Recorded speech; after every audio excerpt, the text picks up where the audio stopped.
Todos los seres vivos pueden morir. De hecho, si no pudieran morir, no estarían vivos. Los seres vivos lo son justamente porque tienen la capacidad de morirse, de que en un momento determinado se acaba la vida. Podemos hablar de la muerte desde el punto de vista biológico, desde la unidad más pequeña que tiene vida, que es la célula, hasta a nivel de individuo, a nivel de población, a nivel de ecosistema. Incluso podríamos hablar a nivel de planeta de la muerte.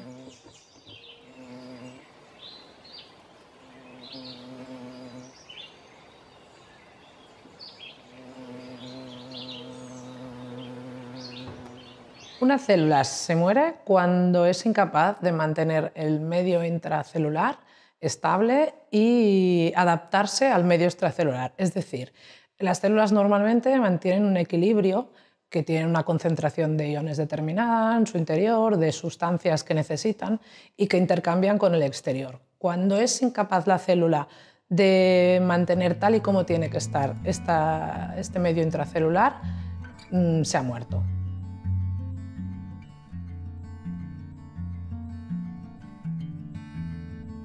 Se puede definir la muerte como el fin de la homeostasis, es decir, el fin de todos aquellos procesos que mantienen al cuerpo aislado de su entorno de alguna forma, es decir, impiden que intercambie libremente materia o energía con el interior, impide que el cuerpo disminuya hasta temperatura ambiente en un día frío o que, por ejemplo, no nos regeneremos una herida cuando nos la hacemos.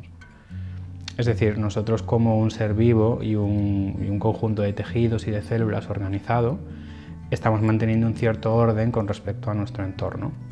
Y cuando nos morimos, bueno, nuestro cuerpo empieza a ser consumido por bacterias, acaba siendo filtrado, acaba yéndose al suelo o incluso al aire o a las aguas que tenemos alrededor, hasta que todo vuelve a ser como en un principio antes de que ese propio ser vivo estuviera ahí.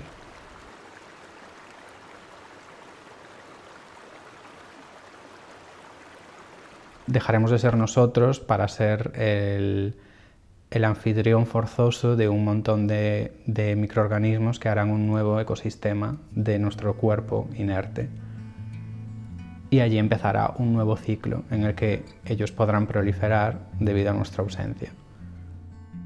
La muerte natural ocurre cuando una célula, por su vida normal, llega a su ciclo vital, al final se divide o agota la capacidad de seguir viviendo.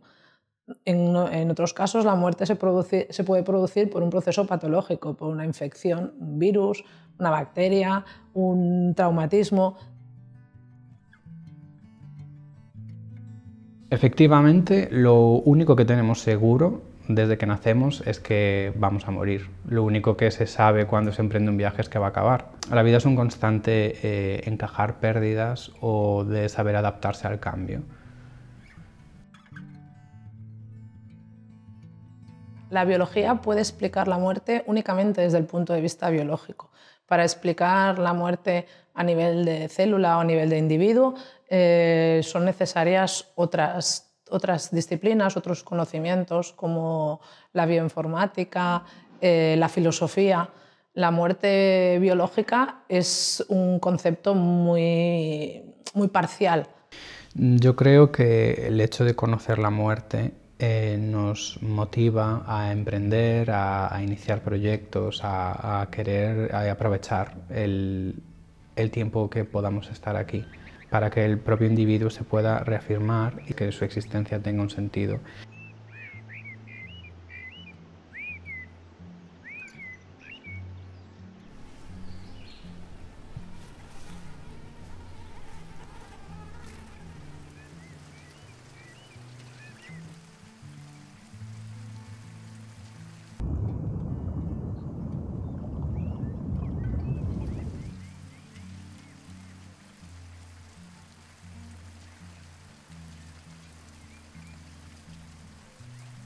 Contamos historias para entendernos a nosotros mismos y para entender los límites de nuestra propia experiencia, de nuestra propia vida, de los abismos que tenemos, aquellos que nos llevan a los extremos más fuertes, del amor, del dolor, de la dicha, del placer, del miedo.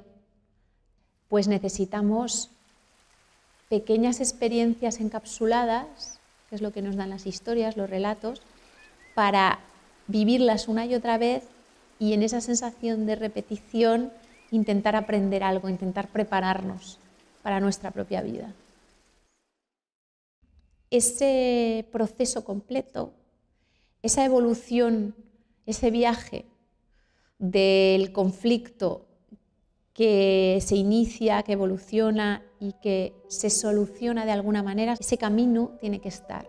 Y necesitamos la experiencia completa para sentir que aprendemos algo. La única manera que tiene el hombre y la mujer de huir de la muerte es crear algo. La huida de la muerte primitiva es tener hijos. O sea, son los que te sobrevivirán a ti.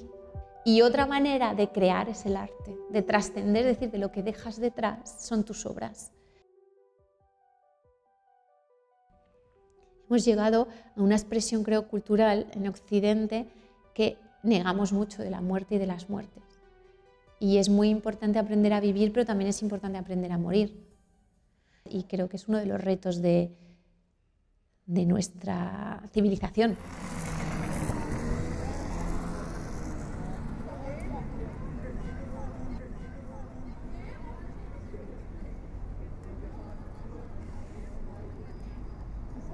Porque es una sociedad indolora.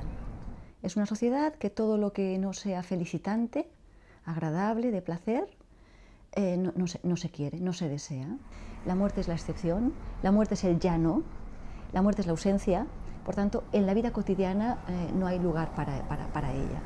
Sin embargo, vamos a tener que continuar despidiendo a nuestros seres queridos.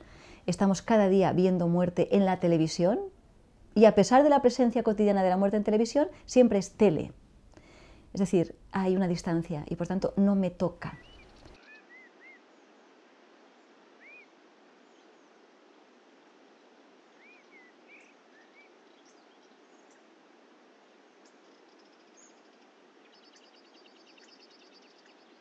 Cada vez más los cementerios están fuera de la ciudad y coincide claramente con las capacidades de la técnica, de la medicina, coincide con el aumento de la longevidad de las personas gracias a los sistemas públicos de salud y además coincide con que las personas creemos que eso de hablar de la muerte implica un vocabulario religioso.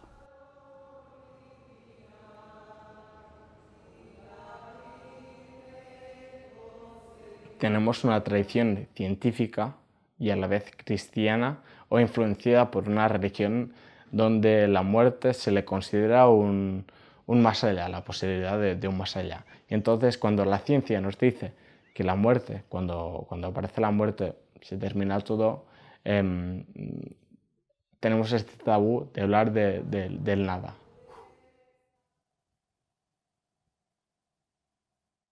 Lo presentamos muy dualísticamente. La vida es el ser y la nada, la muerte, es el no ser. Pero la vida está llena de nadas y de seres.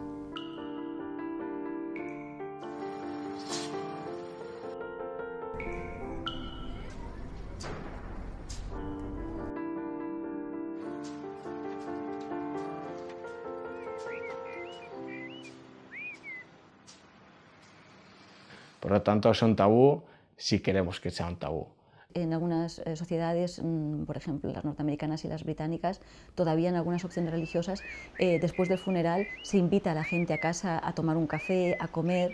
El objetivo es hablar del muerto, es muy terapéutico y acompañar a las personas en ese dolor de volver a casa sin la presencia del ser a que están despidiendo, ¿no? Si ponemos un absoluto o un universal, creo que no debe ser el que tenemos actualmente en esta sociedad, de que la muerte es algo triste, trágico, melancólico, algo que nos cuesta asumir. En comunidades de África se puede decir que la muerte es un festejo.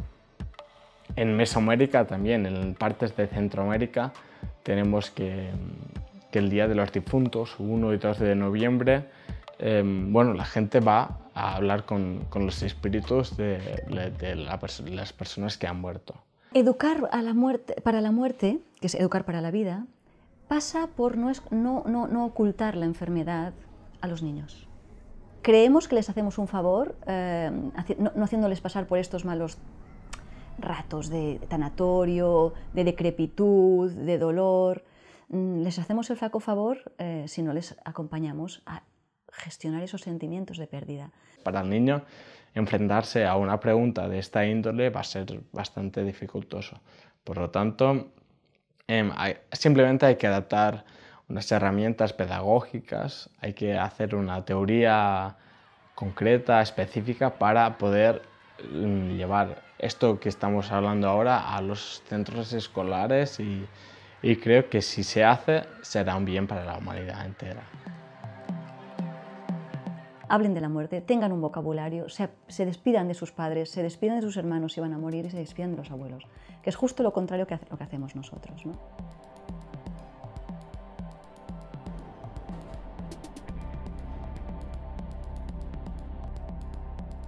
Tenemos magníficos profesionales en el mundo español y en Cataluña, donde hay cuidados paliativos.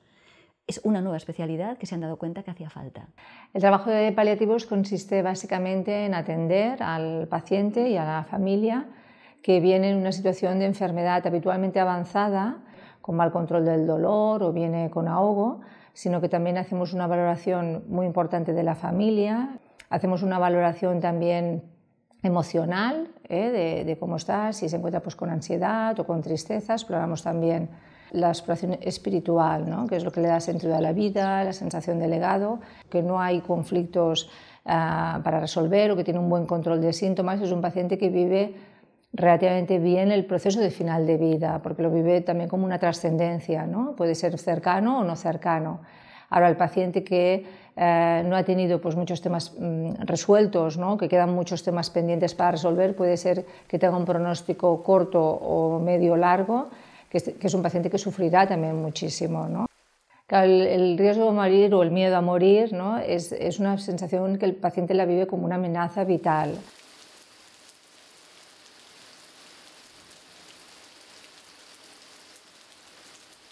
Y aquí entra un tema importantísimo: ¿cómo me voy en paz?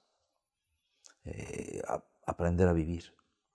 Para morir mejor es aprender a vivir. Para quitar el miedo hay que conocer, hay que entender qué es lo que está pasando con la vida de cada uno de nosotros. Hay una parte que me está tratando siempre de llevar a lo gris, a los temores, a la tristeza, a la preocupación, a la ansiedad, todo lo gris. Entonces, uno de esos grises es el temor. Entonces estamos educados a preocuparnos, nos han enseñado a preocuparnos y nos han vendido la idea de que como soy muy responsable, tengo que ser muy preocupado. ¿Qué hay que hacer? Ver los colores, que es pensar en positivo, confiar. Aunque las cosas estén mal, yo mantenerme en el positivismo, el optimismo. Eso produce resultados. Mi pesimismo produce resultados. Si yo vivo en gris, yo me conecto con los grises. Entonces, una de las claves es cuando tú te mueras, si te puedes ir a la luz, sería lo más maravilloso. ¿Qué es la luz? El bien, el amor, irte en paz. Bueno, yo siempre te digo, más que ayudar a morir en paz, lo que intentamos ayudar es que el proceso de final de vida sea el mejor, ¿no? En cuanto a control de síntomas y en cuanto a toda esta exploración que se hace a nivel emocional y a nivel espiritual, ¿no? Básicamente, cuando uno tiene esta amenaza vital de que está en su proceso de final de vida, surgen mucha necesidad de reparar cosas y de decir, bueno, como ya sé que me voy, ¿no? O pienso que esto puede ir a más y me puedo morir, quiero resolver al máximo las cosas que yo tengo. O sea, más que ayudar a morir, lo que ayudamos es a vivir, ¿no? El tiempo que a uno le queda. Este sería un poco el mensaje.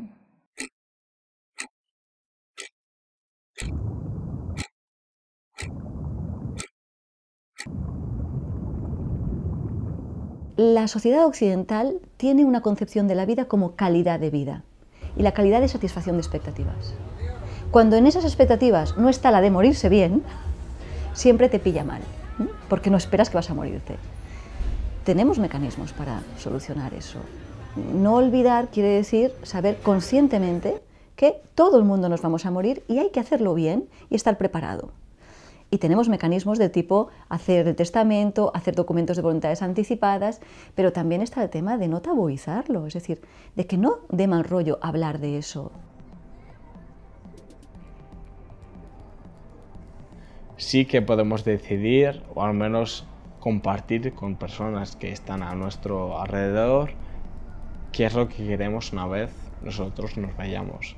Si en vida lo dejas claro y lo compartes y haces ver que es una manera de morir para ti, al menos digna. ¿Cómo quiero que se me entierre? Si es que quiero que se me entierre. ¿Dónde quiero? ¿Cómo quiero que sea el rito? ¿Qué tipo de música? Eso no únicamente concilia mucho a la persona que será como ella quiera, anticipando sus voluntades. No, no, es que está pensando en mejorarles el duelo a los que dejo. La mayoría de las veces pensamos la muerte en mi muerte, pero tú no vas a vivir tu propia muerte. La que te va a doler, que es la de que se me ha muerto. Se me ha muerto el amigo, la pareja, el hijo, la hija, el padre. Y solamente hay un consuelo. Pesa mucho más lo que vivimos que lo que dejamos de vivir. No hay nostalgia peor, dicen Sabina, que añorar lo que nunca jamás sucedió. Cuando se te muera alguien, que tengas un montón de recuerdos, porque eso es lo que te va a quedar. Con lo cual hay que pensar en la muerte para que los duelos sean también gozosos. Duelos y gozos. Pensamos, por ejemplo, a nivel jurídico, una persona se casa y tiene, me parece que 15 días de permiso. Se le muere a alguien y como mucho tiene 4, le damos mucha importancia a las alegrías, pero no se permite que la gente se duela, porque da mal rollo, porque no lleva a ningún lado, no es fructífero, no es útil. No será útil para algunas cosas, pero para la resiliencia, para la resistencia, para la aceptación de lo que es la vida, es muy importante que la persona pueda tener acogida social de que tengo que llorármelo, tengo que explicitármelo, tengo que contarlo. Y nosotros lo tabuizamos y por tanto se va reprimiendo y entonces es cuando se patologiza. Y hay que ir al médico porque la persona no ha hecho bien el proceso de pérdida del abuelo o pérdida del marido o pérdida del hijo, ¿no? Eso es un clarísimo claro de una patología social que no reconoce la finitud de la condición humana y no reconoce el dolor inherente a un ser vulnerable como es el humano, ¿no?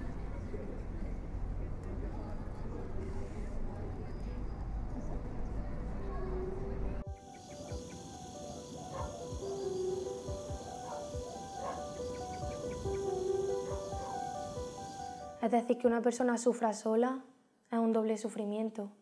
Su pena y la soledad de pasarlo sola, de no compartirlo. Es decir, tú no te sabes a ti mismo hasta que no veas al otro. Creo que entre todos tenemos la oportunidad maravillosa de ayudarnos. Por eso veo que todo lo que se hable en este mundo nos ayudará a que el mundo sea mejor. El suicidio, la muerte, la pena, la soledad, el miedo a la muerte.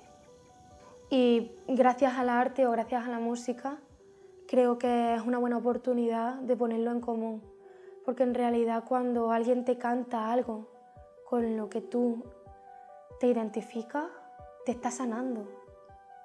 Pues igual cuando alguien te habla de algo con lo que tú te identificas, te está sanando también. Es una terapia común. Nuestra existencia tiene que ser común. El arte es como una pequeña cura transitoria contra la muerte. Que cuando tú ves el verdadero arte, cuando estás en presencia de viviendo una gran película, una obra de arte, una música, una canción que te envuelve completamente, que esto muchas veces se dice, a mí un libro me ha salvado la vida, una canción me ha salvado la vida, pero es verdad, porque yo creo que todos hemos sentido esa sensación de cómo en un momento en el que sientes que todo está perdido, en el que no te importaría morir, en una sensación de muerte, te devuelve el sentido propio a ti. Y en ese instante tienes una sensación de eternidad, de que algo es eterno.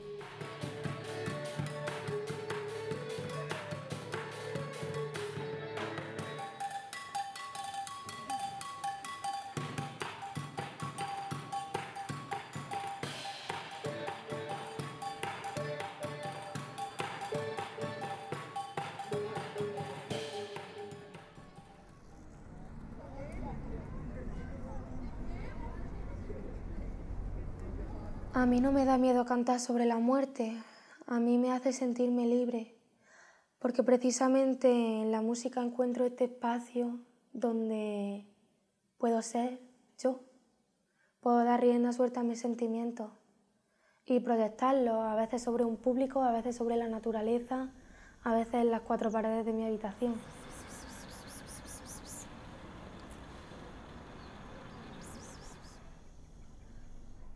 Porque no está bien visto que una persona exprese sus sentimientos así porque sí. Empezamos a ponernos un montón de caretas, un montón de fachadas encima de nosotros mismos para asegurar que somos fuertes.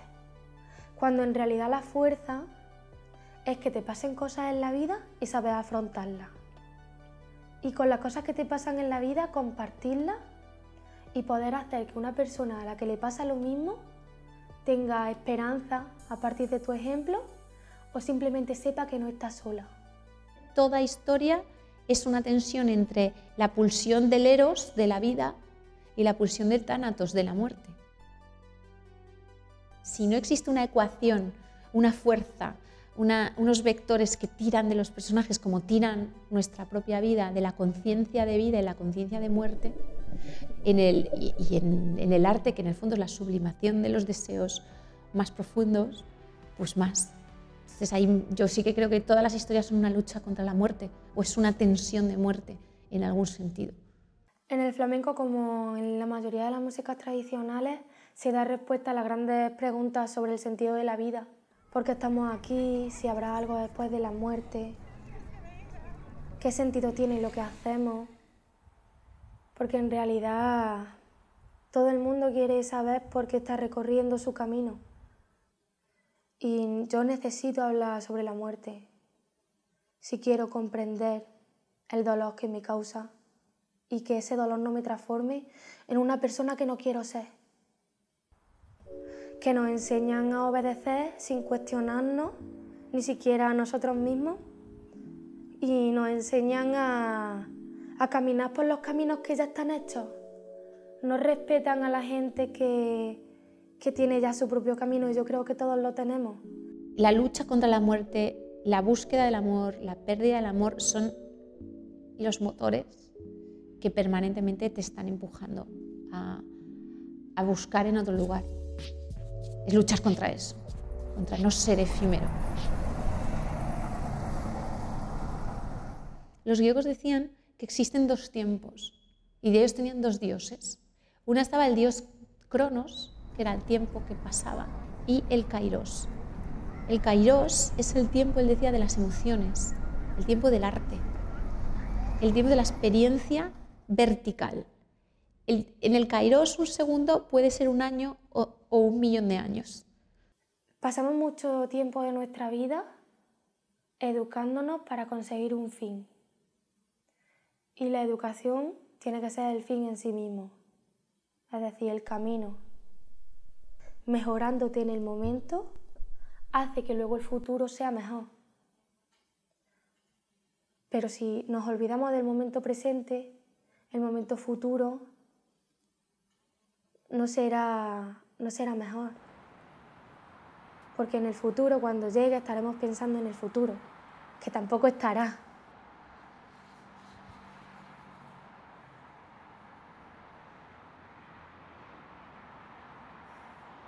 ¿Por qué nos desgarra tanto la partida de los demás? Porque dependemos, no hemos sabido ser felices, no hemos sabido atendernos a nosotros mismos. Estamos muy agarrados de todos. Si va, si no va, si viene, si no viene. ¿Y tú? ¿Por qué no estás feliz tú?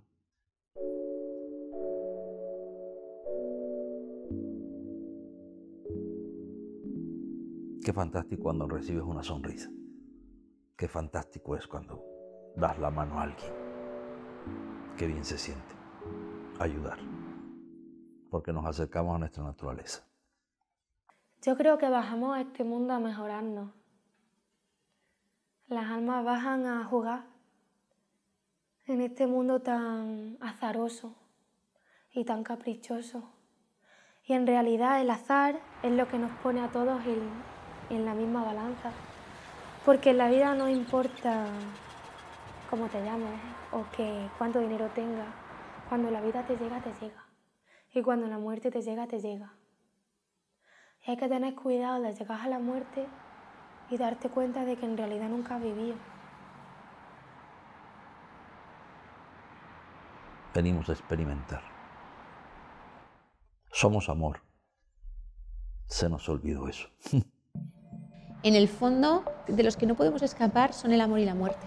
O sea, son las dos grandes pulsiones que están integradas en cualquier conflicto humano. Es una actitud ante la vida la que nos hace estar vivos. En el momento en que el miedo condiciona tu camino, ya no es tu camino, ya es el camino del miedo. Entonces ya no eres libre, ya estás condicionado, ya no haces lo que sientes, haces lo que piensas que es lo correcto. El miedo es ignorancia. Cuando tú aprendes y abres los ojos, tú quítate el miedo. Sufrir es ignorar, el que sufre ignora. Entonces todo mi trabajo consiste en ayudar a la gente a quitarse el sufrimiento. O sea, poner luz para que vean. Yo creo que la muerte es un cambio de estado. La energía no se destruye, se transforma. Así que con la muerte nos transformamos en algo diferente y no pasa nada. Yo me estoy transformando en algo diferente cada día, porque estoy aprendiendo de la vida cada día. La vida te va puliendo como si tú fueras una piedra preciosa. Con cada experiencia, las buenas y las malas. ¿Qué es la muerte? La muerte es tan solo un tránsito. Entonces, ¿qué es lo que tengo que hacer? Confiar en que todo está en su sitio y lugar. Y yo me voy en el momento que tengo que irme. Y cada uno tiene la fecha marcada.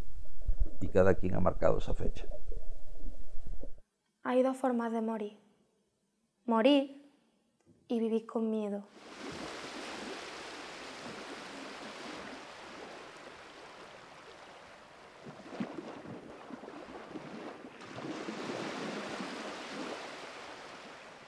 La misma agua que a mí me estaba meciendo, estaba haciendo de tumba para miles de personas al otro lado del mar,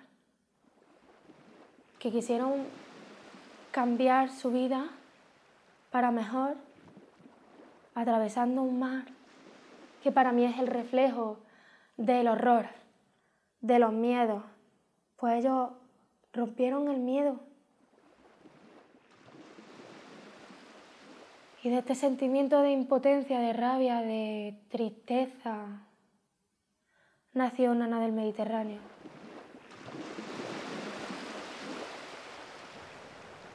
Espuma blanca que lava el mar,